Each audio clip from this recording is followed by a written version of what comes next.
Pois bem, queridos irmãos, estamos aí quase no finalzinho desse último trimestre. Estamos agora na lição de número 11. As consequências do pecado de Davi. O texto áureo está em 2 Samuel 12:10. Agora, pois, não se apartará a espada jamais da tua casa, porquanto me desprezastes e tomaste a mulher de Urias, o heteu, para que te seja por mulher. Verdade prática. O pecado é destruidor.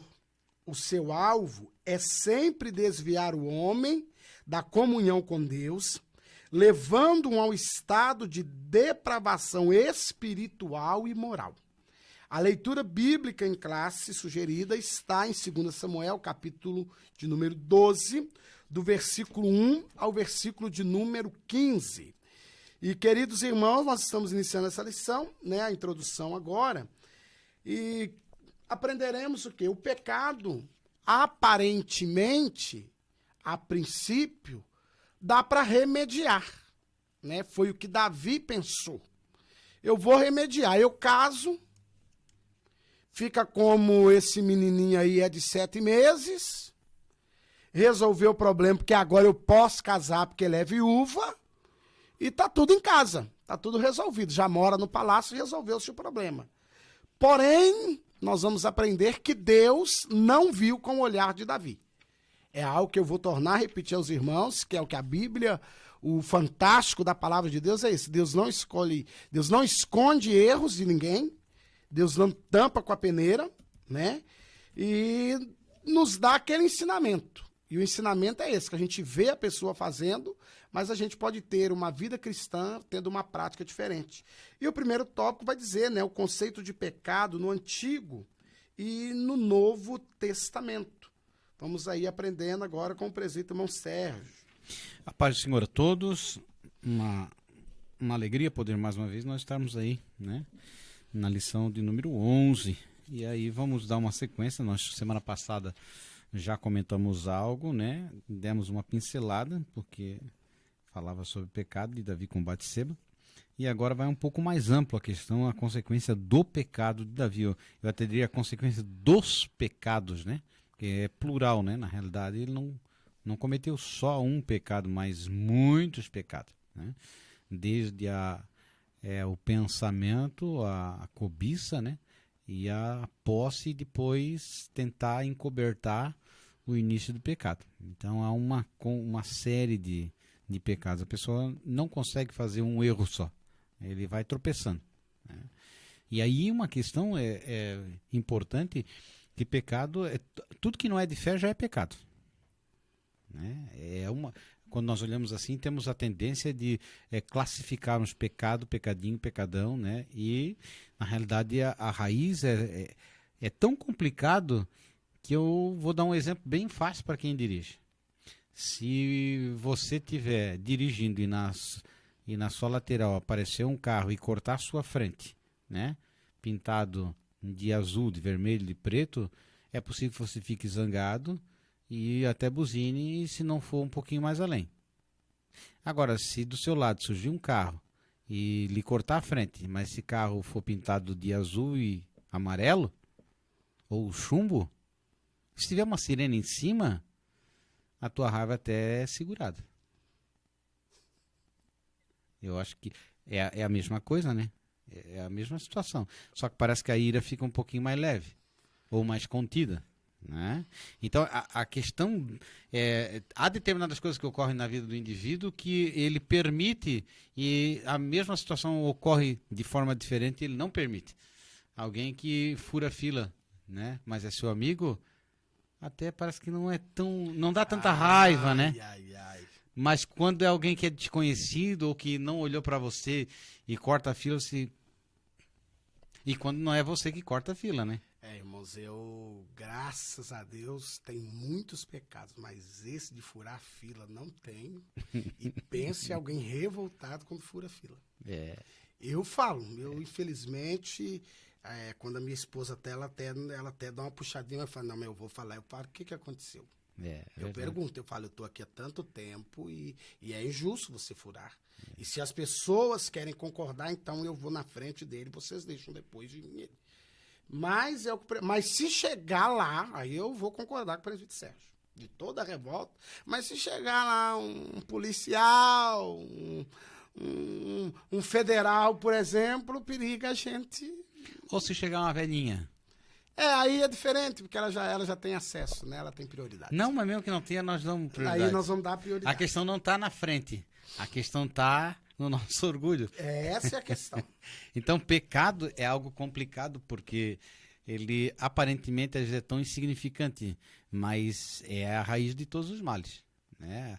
Essa sedução, nós não podemos imaginar que nós, mesmo estando com Deus, estamos isentos de sermos irrepreensíveis. Deveríamos ser, mas não conseguimos ser.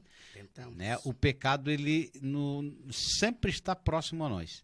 E aí é uma questão assim que o apóstolo Paulo até disse: miserável homem que sou, quem me livrará do corpo dessa maldição? No sentido de que a fraqueza, a intenção dele era boa, mas ele não conseguia chegar onde ele desejava. Ele era seduzido e parava.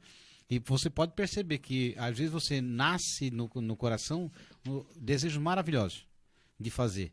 E quando chega no outro dia, aquele desejo parece que sumiu. E a conotação aqui de pecado no Antigo Testamento, irmãos, Davi, ele vai aplicar muito bem no Salmo 51, que em pecado eu fui gerado. Em pecado me concebeu a minha mãe. Davi ali, ele traz um leque para nós, que a nossa natureza, ela é pecaminosa. Essa é a nossa tendência. É porque tem pessoas que podem imaginar assim: se você gerar uma criança num ambiente que seja de todo bom, aparente, né? Vamos botar num convento lá, né? Não tenha contato com o mundo exterior. E ali só se canta hinos e fala de Deus. Essa pessoa vai estar sujeita ao pecado do mesmo jeito. Igual.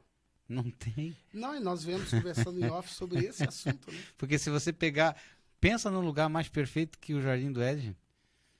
Quer dizer, e depois se você Sem faltar nada, né? Não e tinha nem luta. E se você imaginar que o primeiro pecado de homicídio não é uma briga de bar, não é uma briga por mulher. Não. Mas é o quê? Uma briga por um sacrifício. Porque o Senhor atentou para a oferta de Abel. Aí a Bíblia nem disse que para a oferta, o Senhor atentou para Abel. Se fosse não estão brigando por causa de um pedaço de terra, nós estamos brigando. Não, mas eles brigaram por causa de um sacrifício, Eu preguei até melhor que tu. Não, fui eu, mas o povo deu mais glória a Deus. No dia que eu preguei, deu mais like, no outro deu dislike. A briga por uma coisa que aparentemente era boa. Então isso nos mostra que o pecado é uma coisa que é mais profunda, ela trabalha no nosso orgulho. Eu acredito assim que uma das maiores dificuldades nossa é a nossa entrega completa na pessoa de Cristo. Nós relutamos em nos entregar a Ele. O nosso coração de interesse, ele não se sujeita a Deus. É interessante, né, presbítero Sérgio, que é por isso que o próprio Cristo, quando fala com Paulo, ele fala: é duro para te recalcitar. Claro. E Conhecia, né?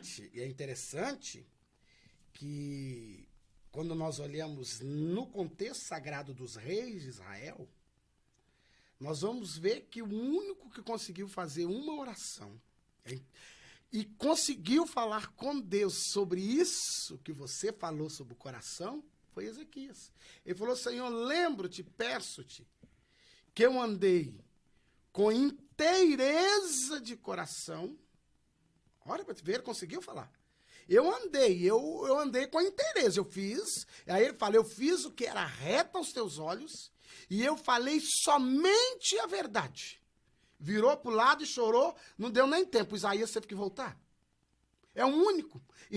Olha quem foi Davi, olha quem foi Salomão, mas esse é o único que consegue falar com Deus nesse nível e Deus não se arrepende, mas desfaz uma sentença. E no final da vida dele foi feio. Não, aí não vamos ficar só aqui.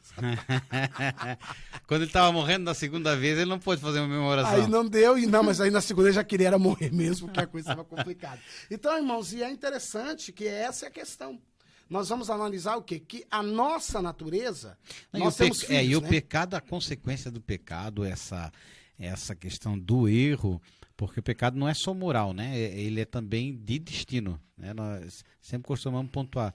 Se a questão fosse só moral, tu poderia até corrigir o indivíduo, né? Moralmente. Trazer ele na rédea curta, né? E fazer com que ele andasse nos princípios, né? Porque nós, quando eu tive aula de educação moral e cívica, né? Tu não sei se tivesse, mas eu tive. Mas na nossa época tinha ainda. OME, acho que é... Cantava o hino nacional, aprendemos a Não, mas nós tínhamos uma matéria só de moral e cívica.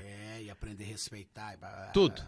Mas você vê que nós, seres humanos, são tão assim, difíceis que, se você perceber, as pessoas... por exemplo, vou dar um exemplo bem bobo. Nós, é claro que somos cristãos, não vamos para a piscina, né? Tomar banho, né? Mas é possível que numa piscina haja pessoas que deixem de levantar, sair da piscina para andar 3 metros e ir no banheiro. Você está entendendo, né? E às vezes tem filho dele lá, que vai estar dando uns golados de água lá. Porque ninguém viu. Então quer dizer que há uma regra que é nossa, né, de não fazer isso. Mas como ninguém está vendo e vai se diluir e muita gente não vai perceber... não vou. Então, se você... São as coisas mínimas que nós não levamos em conta, porque não há quem nos julgue no momento e não nos condene. É possível uma pessoa ir no banheiro e gastar papel demais, porque não é o seu banheiro, ou fazer sujeira porque não é o seu banheiro, Não é possível. ou desperdiçar comida porque já está pago. Quer dizer, são coisas assim que vai revelar a natureza do coração do ser humano, que parece tão simples. Ah, mas eu paguei, eu posso deixar de desperdiçar comida porque está pago mesmo. Então ponha menos, se você acha que não vai dar conta de comer. Quer dizer, vai sair do quarto e não vai desligar o ar-condicionado. Ah, eu estou pagando a diária, não importa. Então são coisas assim que isso só revela a maldade que há no nosso coração. Já está. Então, a questão de Davi aqui é porque estava no coração. Claro, e o Davi, é claro, toma uma proporção que para nós assim é absurda. Mas quanto a erro e pecado, é uma coisa que está dentro da nossa natureza. E a melhor coisa que pode acontecer para alguém que está errado é haver alguma coisa que venha cortar esse mal. Que venha corrigir, porque é interessante, mas que não é nem o ambiente que você vive também não, porque a questão, os discípulos estavam com Jesus, mas a Bíblia diz que o diabo entrou em Judas. Né? Entrou em Judas. Revelou que já estava no coração. Sim. Né? Porque Judas não tinha expectativa de um Messias que traria salvação.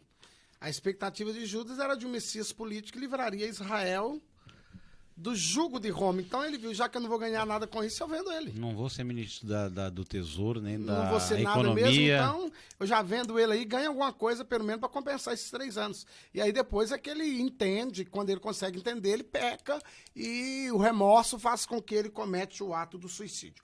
Mas interessante, voltando aqui, irmãos, a questão de Davi é essa questão do pecado no Antigo Testamento. Está ligado que a malignidade, a perversidade, iniquidade, culpa, transgressão consciente. Aí nem muda do velho para o novo, é a mesma situação. O homem é o mesmo. O homem é o mesmo.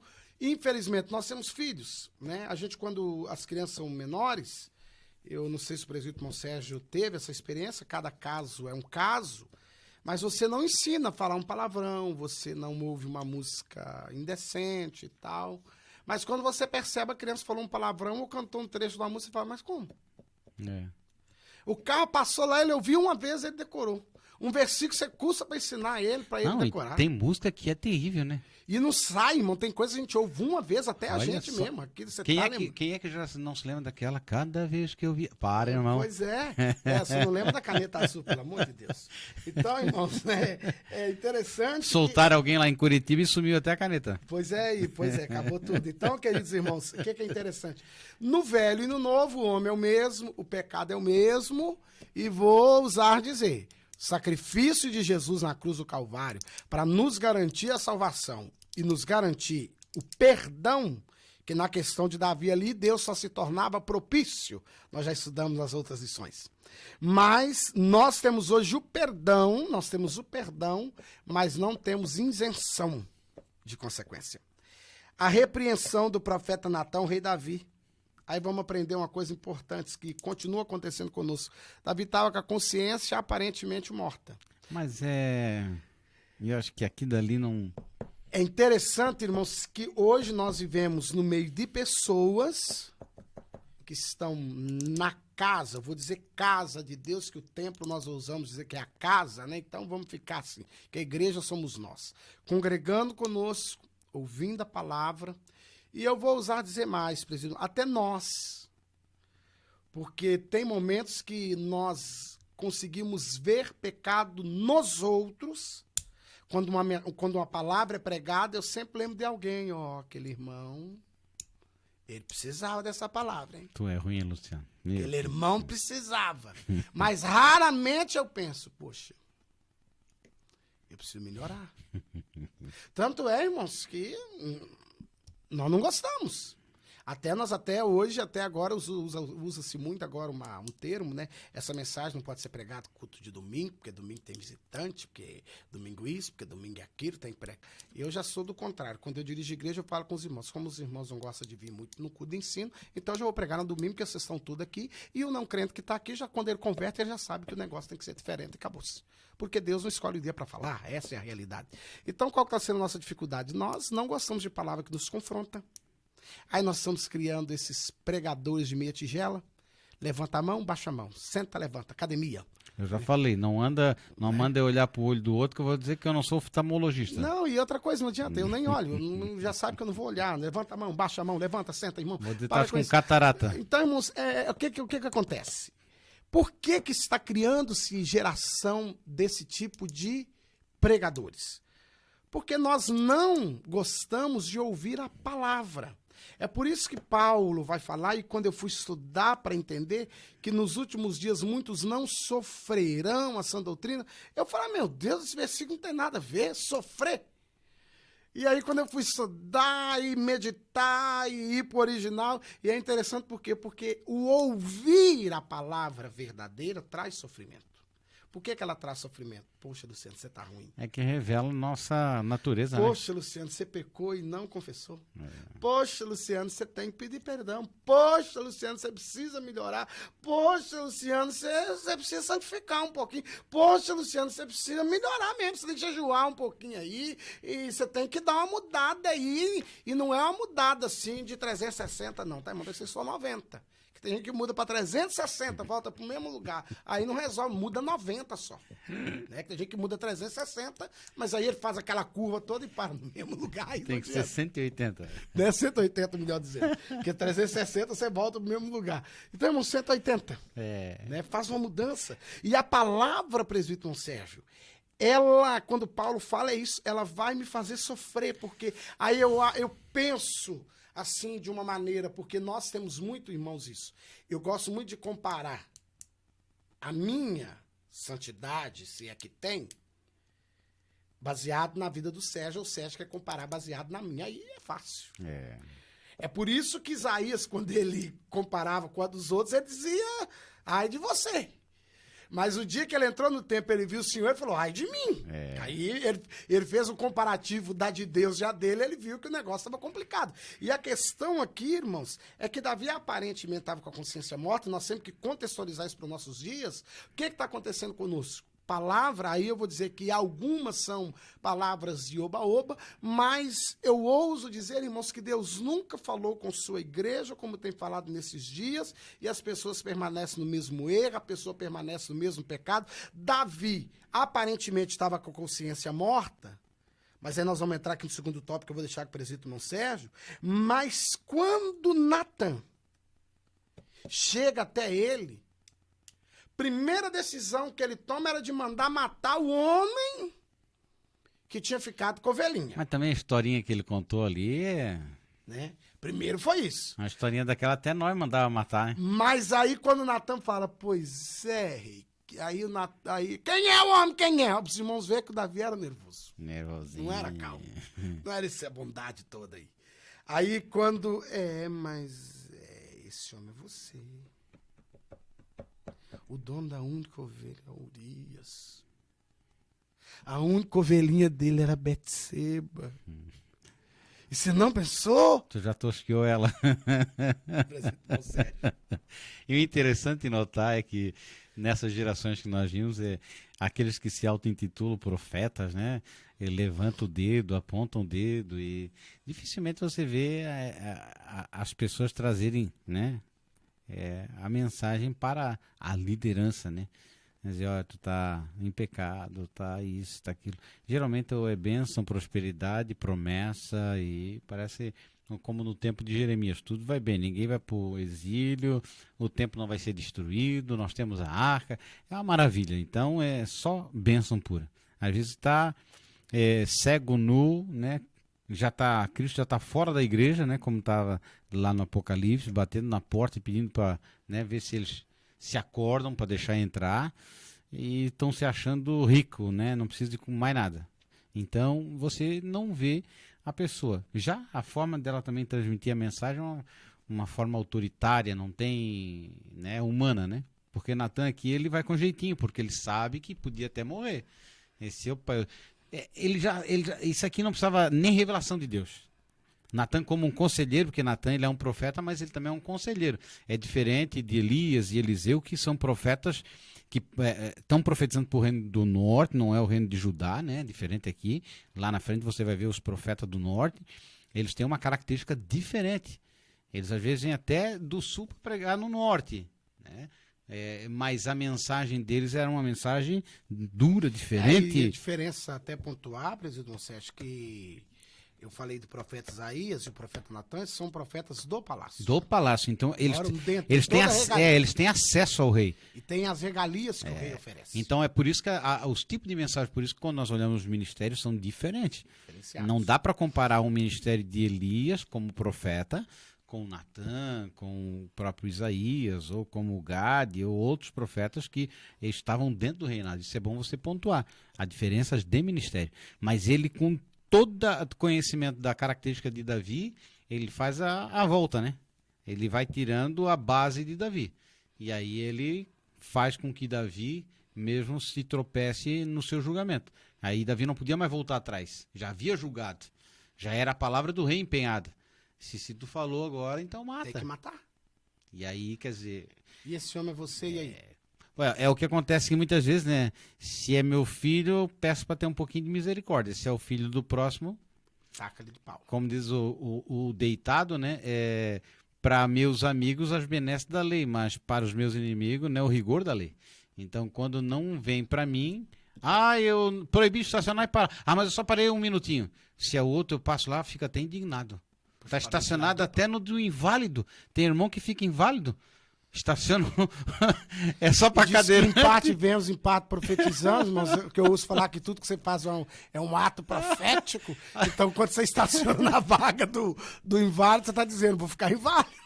Aí quando o camarada vai, por exemplo, e tem um guarda, ele não pode ver todos os lugares ocupados, ele fica indignado se alguém... Ele até vai ver se o cara é cadeirante ou não é. Mas quando ele está no apuro...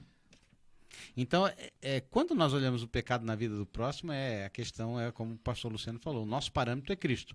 Sempre se compare com Cristo. Se você tiver, olha, 1% do que Cristo fez, você já pode ser canonizado como santo, né? Mas, quando você compara com o outro, você vai encontrar defeitos e você não vai ver as virtudes, né? Vai se apoiar sempre no defeito. E sempre olhando para aquele que está pior do que você, nunca aquele que está melhor. Então a nossa natureza, essa é uma natureza má. A gravidade aqui do pecado de Davi é a gravidade do nosso pecado. Não é só de Davi porque matou e fez isso, fez aquilo. É a gravidade do nosso pecado diário. Quanto nós somos ruins. Às vezes com os nossos mais próximos. Gritamos, ofendemos, pegamos uma criança e sacudimos com ela e fizemos dela como se nós fosse um gigante. A criança está lá no chão e nós, porque nós temos força, nós não fizemos isso com uma pessoa do nosso tamanho. Nós não gritamos com uma pessoa que pode bater em nós, só com os menores. Então, às vezes, nós usamos de violência indevida, damos carteiraço, né? De forma até sutil, mas nós Olha só, eu sou cliente, eu sou isso, eu tenho meu direito. E quando é doutor, daí já, né? Ou quando é um pastor, e já quer o melhor lugar, quer o melhor assento, né? Quer as honrarias. Então, se nós não analisar a vida, a gravidade do pecado, é essa vida que nós vivemos. É só você olhar a condição e a situação que se encontra a igreja, que tem transformado cada vez menos pessoas. Tem feito prosélitos, não conversões. Nós estamos muito cheios de prosélitos e poucas conversões. Aí vem esses animadores de palco, né? E profetizando bênção e dizendo que está tudo bem enquanto estão pregando. Quando estão sentados, você não vê dar glória, não vê levantar a mão, não vê nada, e morreu o indivíduo. É interessante que até na congregação, né, que às vezes a gente tá todo mundo junto, tem irmão que quando ele vai pregar, o fogo tem que cair. Mas quando é o outro que está pregando, ele não levanta a mão. Isso é quando ele vai no culto também, né? Isso é parte Então a gravidade do pecado é a consequência de Cristo ter padecido na cruz do Calvário. Devido à nossa maldade. Nós não somos nem melhores nem piores, somos iguais a Davi. Em menor ou maior proporção, todos nós somos culpados. Se tivermos ainda a oportunidade de salvação, é devido à graça e à misericórdia. Né? Não há um que se escape. Jesus mesmo vai dizer, não foi esse que pecou, ele não pecou para estar nessa situação. Isso aí é para a glória do Senhor. Querendo dizer assim, ele estava olhando, ele está aleijado, ele está cego, ele está... É porque a mãe e o pai, o avô, a avó fez alguma coisa e agora ele está colhendo. Até o povo de Israel tinha muito isso, porque o próprio Deus vai falar através do profeta Ezequiel, acho que no capítulo 14, né? Como é que pode os pais comerem uvas verdes e os filhos ficarem com os dentes, sentir o gosto da nódia, vamos dizer assim? Travado. É isso que Deus quis dizer. Se os pais comem uva verde e os filhos sentem a trava. Então, é como se alguém comesse, o pai comesse chocolate e bala, nascesse com os dentes cariados. Né? Então Deus aqui, nós vamos entender nessa questão, porque até aqui é usado muito o parâmetro da questão da consequência do pecado de Davi, nós vamos já chegar, que o parâmetro aqui de Davi, irmãos, Deus mostra para ele a injustiça que ele comete. Sim. A covardia que ele comete. É porque ele mata um amigo. Quer dizer, que amigo, né?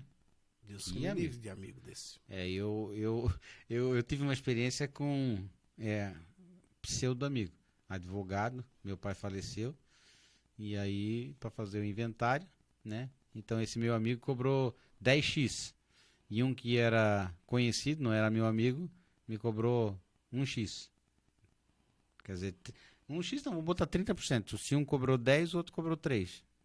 Aí eu disse, não posso fazer contigo porque tu é meu amigo, mas tu cobrou 10. E ele eu nem conheço, me cobrou 3. Agora se tu achar que tá errado, vai na OAB e reclama com a OAB. Eu disse, e eu não quero mais ser teu amigo assim, porque... Então os irmãos entendam assim, que essa questão de matar um amigo... Quer dizer, na realidade não era amigo, né? Porque se fosse amigo não ficava com a mulher dele. Então só tinha aquela... Nós temos a mania de dizer que é amigo, né? Amigo é aquele que você confia. Então geralmente 2 ou 3 na vida, né? Não são mais do que isso. Não dá para contar nos dedos sempre, né? Então a questão toda é a agressividade de Davi, o orgulho dele. Ele queria para ele. O negócio era satisfazer o desejo dele. E pronto. Não importa se vai trazer sofrimento. E olha, irmãos, uma coisa é terrível, porque Davi podia agora dar do bom e do melhor para essa mulher, mas não ia ressuscitar esse homem. E nunca ia limpar da sua consciência, ainda que Deus perdoasse. Mas sempre a figura de Urias ia perseguir ele. Quer dizer, e nós vamos ver aqui também uma questão assim grave, é que Davi continua com a mulher de Urias. Porque quando ela está grávida, ela vai mandar um recado. E quer dizer, vai dizer, a mulher de Urias está grávida. Não é a tua mulher. A mulher de Urias. E quanta gente ainda continua com a mulher de Urias? 10 anos, 15 anos. Né? A mulher ainda está casada com outro lá atrás. Aí é um problema hoje. Porque tem gente que está com a mulher de Urias e a mulher de Salomão ainda. Já está com 3, já está na terceira mulher dele, já não é mais dele, também ficou lá para trás. E se nós desenvolver esse negócio de segunda, terceira mulher, meu amigo, vai ter que fazer uma reforma. E é interessante, irmãos, que independente do que alguém vai falar, eu vou ficar sempre com a Bíblia. Deus, eu sempre converso com a minha esposa, porque a gente sempre conversa, uma das coisas que eu falo com ela, Deus é o Deus que odeia o divórcio, e acabou. É. Se eu gosto do Salmo 23, porque todo mundo gosta do Salmo 23, todo mundo quer o 91, aquele que habita no esconderijo da Altíssima. 121 tá bonito. Né? 121, 125. Nós gostamos. Pois é, eu tenho que gostar também, infelizmente, eu tenho gostado do Malaquias. É. Deus abomina, né? E não aceita. É. E quando Jesus fala sobre essa questão, Jesus fala, no princípio não era assim. Porque diz assim, a mulher de Urias, o heteu, quer dizer, se tu analisar, tem, né, até liderança hoje achando desculpa, quer dizer, pastores não podem ficar viúvo um mês por causa do ministério. Nem honra a mulher que tinha. Tem que casar em 3 meses, tem que casar. Nem importa também quem é que vai casar. Então é uma vergonha nós não ter o celibato. Aguenta um ano. Ah, mas é líder. E daí? A igreja vai entender. Coisa, e tem outra coisa, será que ele também não é forte para resistir um ano, gente? E tem outra situação, né, irmãos? E dizer que a exigência dos outros, me desculpa, é fraqueza nossa, porque eu posso... Aí, irmãos, e é interessante que... Vou usar o termo igreja, membresia. Vamos falar membresia, certo? A membresia, ela sempre vai pesar na balança, é os atos que você está tomando, se casado ou não. Claro. Porque tem uma turma aí casada cometendo atos... Aí tem casado que a mulher nunca acompanha. Então também tá viúvo do mesmo jeito. É líder, mas a mulher nunca acompanha. Não aparece. Uma porque ele não quer carregar, às vezes, né? E E outra porque ela tem não outras quer. que também não querem. E tem outros que não querem, não fazem questão, porque aí elas vão... É aquela questão que eu sempre digo para minha esposa, quando a esposa tá com a gente ou prega ou prega. É bom. Porque aí ela tá ali. O ruim é que não dá para repetir mensagem. Né? Se os filhos... Não, a minha até fala, ó, você devia repetir aquela mensagem. E se os filhos estão juntos, eles são aprovação. Eu sempre digo, se eu fui pregar, a minha esposa foi, e se ela não sentiu nada, eu já sei que não colou. Que é ela que vive comigo, se ela não sentir nada. Não adianta a igreja sentir alguma coisa. É interessante, mas que a membresia nem olha para esse lado. A membresia sempre vai olhar os seus atos, suas atitudes, como está sendo levado. E a questão de Davi, irmãos, para nós encerrarmos aqui para a consequência, nós vamos aprender outra coisa com Natan. Pregue, ensine, Paulo até fala sobre isso, né? Que exorte, redargua com toda autoridade, ninguém te despreze. É claro, irmãos, que hoje o termo exortação está sendo usado aí como alguém com a marreta na mão, dando na cabeça das pessoas. Muito pelo contrário. A exortação, lá na essência mesmo, a exortação é uma correção com amor. Claro. Porque Natan aproxima-se de Davi para corrigir, mas com amor. Paulo, com temor. Paulo vai dizer, acho que é para Timóteo, repreende as mais idôneas como tua mãe, as mais novas como tua irmã, né? E os mais velhos como se fosse teu pai. Porque a exortação vem de Deus, né? Não é nem minha. A nossa questão só é transmitir para a pessoa e a autoridade é de Deus.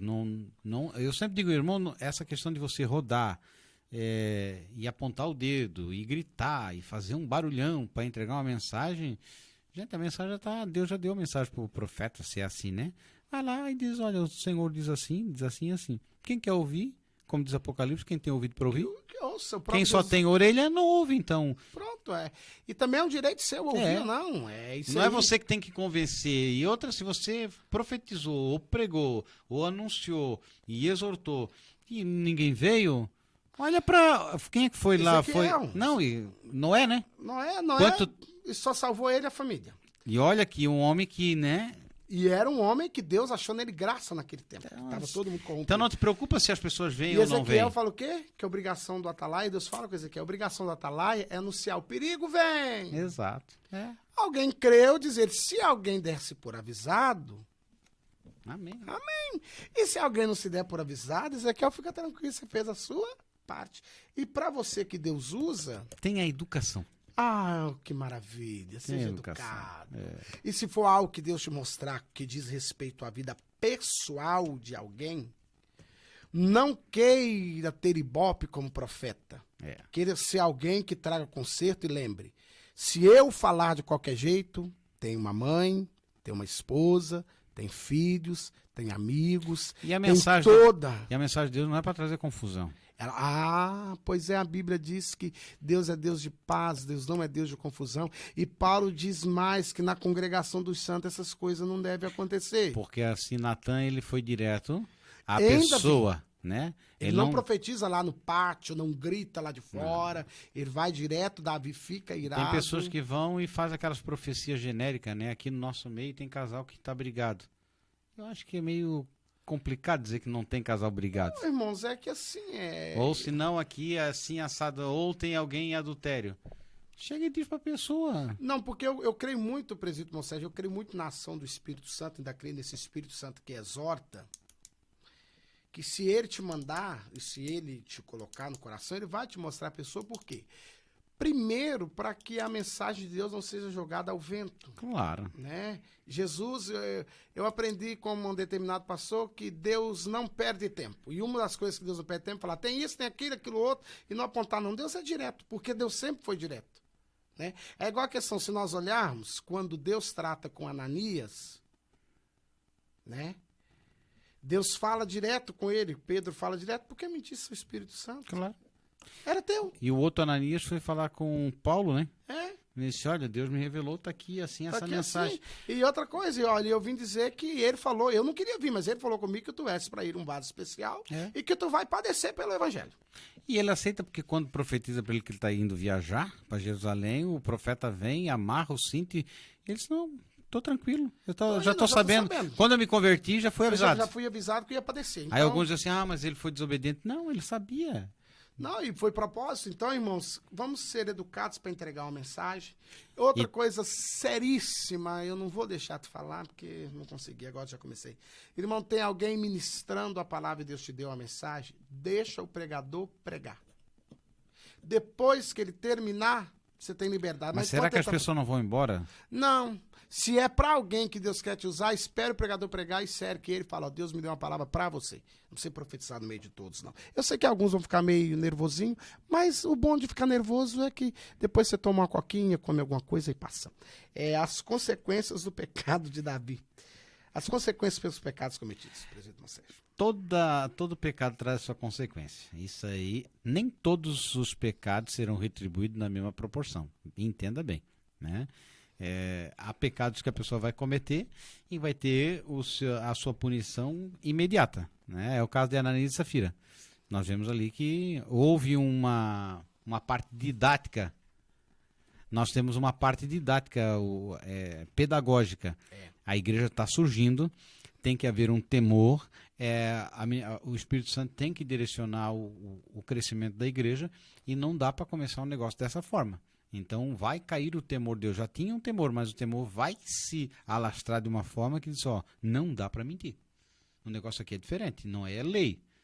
Não é negócio só enxergou e viu o pecado. Porque o pecado de Ananias e Safira estava no coração, mas foi revelado diante de todo mundo. Antes era pego em adultério, apedreja. Pego roubando, mata ou restitui.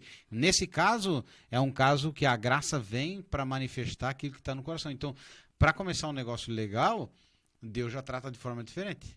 Teve outros que também deram metade ou menos da metade, disseram que deram o inteiro e não morreram. Mas foi Ananias e Safira. Para marcar um marco, né? Para colocar ali uma bandeira, dizer, sinalizar, pensa bem. Porque não dizer, né, presbítero Monserrat, se Deus fosse agir e continuasse agindo hoje da mesma maneira, não sei se nós não tínhamos um velório todo dia aí, ou 2 ou 3. Mas tem uma música que eles cantavam antes, né? Se gritar, pega ladrão. Olha, não. Então, hoje, se gritar, né? Pega pecador, não fica meu irmão. Então, na realidade, nós não queremos ser repreendidos em público, né? Quem deseja ser repreendido em público? Ou quem quer morrer em público? É muito melhor morrer no privado, né? Em casa, confessando um pecado, não em público. Então, a questão toda é que nós, tem coisas que você não consegue mais. Eu sempre penso assim, se você cortar o dedo, pode se arrepender, mas não cola mais. Pode até se arrepender de ter atravessado uma rua sem enxergar, mas de repente você vai ficar com a perna torta. Ou pode até ficar paralítico. Pode se arrepender de fazer um mau negócio, mas não consegue conquistar de novo o que você perdeu. Não. Então, tem coisas na vida que podem ser evitadas, né? que devem ser evitadas, mas uma vez cometido, não culpe a Deus e não culpe o terceiro. É você mesmo. Quer dizer, nós temos que saber que há uma consequência, mas nem todo pecado será tratado nessa terra, na proporção que deveria. Imagina... E glória a Deus por isso, né? mas eu digo assim, como é que Deus ia punir Hitler, vamos supor, como é que Deus ia punir tantos outros homens que fizeram Stalin, tantos outros aí. atrocidade na mesma proporção? É possível que você vai ver pessoas na casa de Deus que você saiba que até hoje continuam sendo ímpios. E estão lá. E às vezes, você olhando aparentemente como o Davi olhou, estão prosperando, estão com uma boa empresa, mas você vê que os negócios dele não são lícitos. Mas ele aparentemente tem a bênção. Então aí você diz, mas a lei da semeadura. Nem tudo se colhe e planta. Tem coisa que você vai colher depois. Muito depois, na eternidade.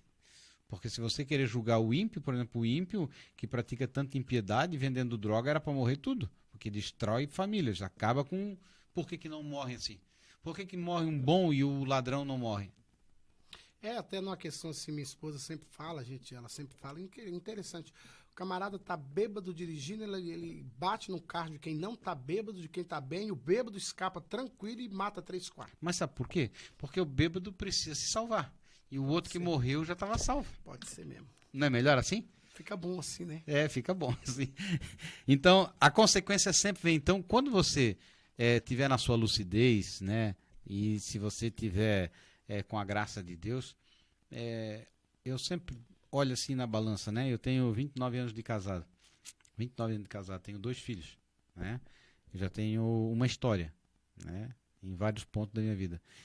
Eu estou trabalhando e aparece uma mulher bonita, né? Uma mulher nova, bonita, e me dá um mole assim, né? Não porque de repente ela vê um lucro na minha vida e vai flertar comigo. Aí, se eu for um homem, não precisa ser nem um homem de Deus, né? Mas se eu for um homem sensato, eu vou dizer assim, poxa, estou 29 anos. Vale a pena eu trocar 29 anos por uma aventura? Quanto tempo demora essa aventura? Um dia, meia hora, um mês? E os meus filhos? Como é que vão ficar nessa história? A minha família, o meu juramento, a igreja onde eu vou, o meu bom nome, vamos supor, vale a pena? Se você começar a fazer só um julgamento, não precisa nem ser cristão, você já vê que tem muitas coisas. Tá na fila. Até 6 anos, 7 anos, paga meia. Depois de 8 anos, paga inteira. Às vezes a inteira é 15 e a meia é 8. Aí a pessoa vai mentir por causa de R$7. Ensinar para o filho que é melhor mentir para ganhar um desconto de R$7? Vale a pena marcar a vida de uma pessoa? E ele nunca vai esquecer, a criança nunca vai esquecer. Então, a consequência vem não na hora, às vezes, vem depois. Aí depois vai perder a autoridade, como Davi perdeu, né? O filho vai dizer assim, mas tu lá fez aquilo, pai. Mentiu, não disseste que eu tinha 6 anos e eu tinha 8? Aí Davi, por exemplo, vai repreender, por exemplo, Joabe como? Por ter matado o Absalão, mas ele também matou o amigo? Quer dizer, o filho vai ficar com as próprias concubinas na frente de todo mundo, mas ele pegou a mulher do cara? Na frente de todo mundo também. Então, quer dizer, a consequência é uma coisa assim terrível. Você perde a autoridade. Então, se você, por exemplo, cair em um adultério, como é que você vai estar querendo dirigir uma congregação? Vai dirigir de metido. Não porque Deus queira. Quer dizer, você pode até continuar sendo um salvo, mas não pode ser um líder, não pode ser um exemplo. Mas Davi não era dirigente de congregação. Não. Davi não era pastor de igreja. Davi era um rei. Tem nada a ver com o lado espiritual. Ele não era um líder espiritual. Não. Tanto que ele não era o líder espiritual, irmãos, que Natan chega e chama atenção. Se ele fosse líder espiritual, ele não...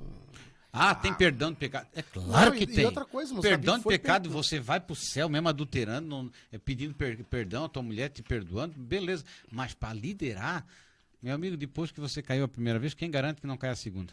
Né? Não, e fica uma marca que foi que aconteceu com Davi, né, irmão? Ficou a marca.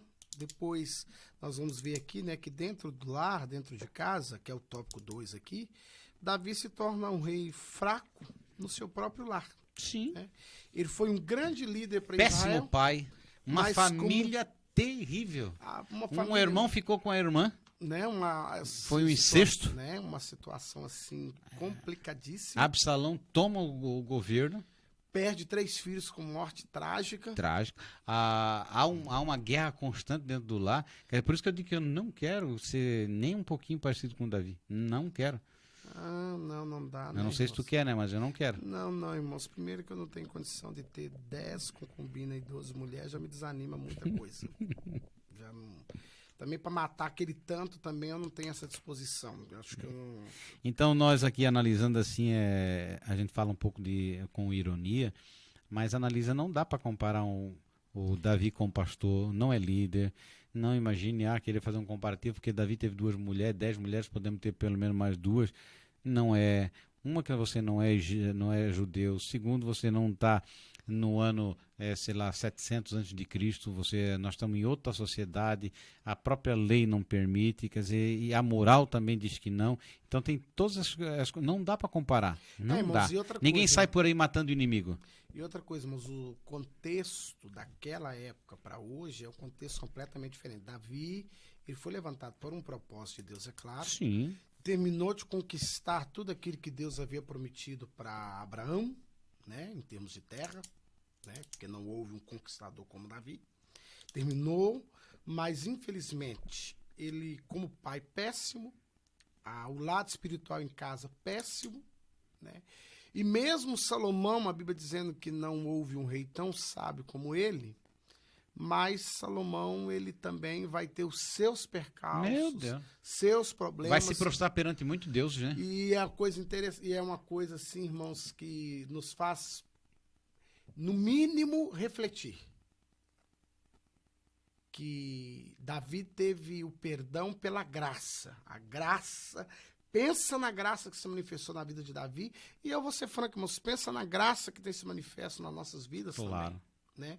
Porque eu até costumo dizer às vezes, que ninguém sabe, mas todos nós temos um pecadinho lá de estimação. Que a gente até trata ele e é difícil se desfazer dele. Todos nós temos. Então, nesse contexto, a graça também tem se manifestado a nós. Sim, a graça já é desde o princípio. Então, desde o princípio, a graça vem permeando a raça humana para que nós chegássemos até aqui, pudéssemos hoje estar pregando o Evangelho, pregando Cristo, que é o principal, que Paulo vai... Acho tão interessante quando Paulo pontua isso, né? Ser de meus imitadores, assim como eu sou de Cristo. Ele coloca Cristo, né? E nesse final aqui, para nós, né, fazermos o encerramento, é bom você pontuar, colocar, que o sucesso aí do lado de fora não justifica o fracasso em casa. Não. Eu prefiro não pregar, eu prefiro não ter oportunidade em igreja e não ter nada, mas ter o meu lar sustentado, né? Eu digo assim, você não adianta criar uma ilusão, né? Ser tido como querido entre os vizinhos, os de fora, e em casa ser violento com a família, né? Em casa fazer tudo o contrário do que diz aí fora. Então nós temos que ter, primeiro, edificar nosso altar em casa. Primeiro é o nosso lar, aí depois o lado externo. Tudo começa em casa. De casa você parte para fora. Então às vezes você, por exemplo, não valoriza a família. Davi não valorizou a família. Valorizou as conquistas. Tinha aquela fama, mas a fraqueza em casa não justifica. Quer dizer, no meu ponto de vista, eu admiro mais Davi até o gigante antes de tomar o reino do que depois de tomar o reino. Depois de tomar o reino, aí infelizmente... E tem pessoas assim, irmãos, que infelizmente vão muito bem até não ter alguma coisa. Depois que tem alguma coisa, ninguém aguenta. Abraham Lincoln disse, né, quer saber quem é um homem para poder. Tu pega uma pessoa andando de Fiat 147, é uma coisa. Ele pega uma Brasília, o negócio fica feio. E aí, irmãos, qual que é o nosso... Isso é só para a geração mais antiga, né? Hoje esse quer Corolla para cima. Mas, queridos irmãos, a nossa expectativa é que nós tenhamos sido bênção para você que está aí do outro lado, né? Convidar para estar conosco na próxima semana. E sempre pontuando, nosso objetivo aqui é fazer você pensar e refletir, né? É porque essa é a intenção, irmãos. Até a nossa maneira de ministrar a aula, ela não é tão tradicional como os demais canais têm aí, porque o que nós queremos provocar em você é você pensar. Claro. Né? A palavra de Deus também, no final das contas, em suma, a palavra de Deus quer que nós venhamos a pensar, refletir. Penso, logo existo. Né? Então, essa é a questão. Eu posso ser como Davi, ser escolhido por Deus, mas eu vou lutar para não terminar como ele terminou. Claro. Que Deus nos abençoe. Semana que vem tem mais. Dê o seu like, faça o seu comentário, compartilhe. Em nome de Jesus, semana que vem tamo junto aí. Deus abençoe.